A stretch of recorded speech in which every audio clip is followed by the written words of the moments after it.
cara untuk kita bisa meneruskan iman kepada generasi selanjutnya adalah ceritakan karya ajaib Tuhan. Siapa yang tidak bisa berkhotbah? Mungkin banyak.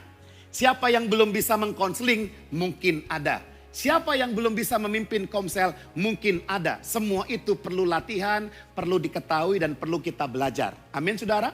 Tapi saya yakin semua orang bisa bercerita. Maka ketika mendengar tentang penginjilan, kesaksian kayaknya berat. Padahal saudara jangan-jangan khotbah yang menjadi sangat baik sekali ketika kita bisa menceritakan tentang Allah.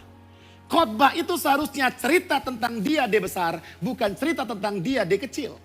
Maka jika konten diceritakan adalah saya, keluarga saya, kakak saya, dan tentang saya terus menerus, dan tidak ada Injil tentang dia, saudara bisa ganti pengkhotbah.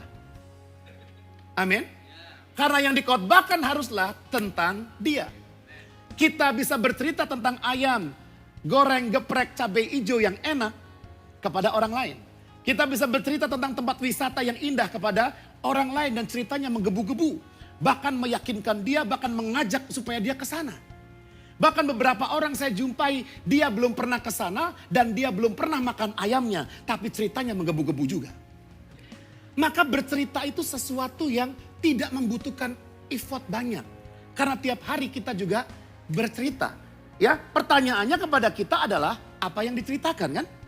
Kontennya apa? Maka saudara, yang pertama kita perlu bercerita kepada generasi setelah kita tentang karya ajaib Tuhan. Apa yang kita ceritakan di rumah saudara?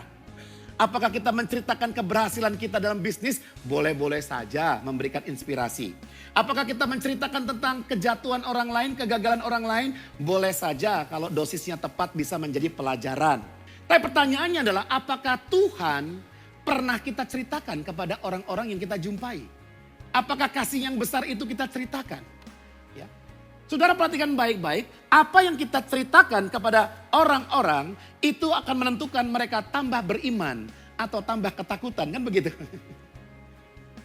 Ya, maka isi cerita dari firman Tuhan yang kita baca, isi ceritanya haruslah tentang apa? Kuasa Tuhan, karya Tuhan, perbuatan Tuhan yang ajaib.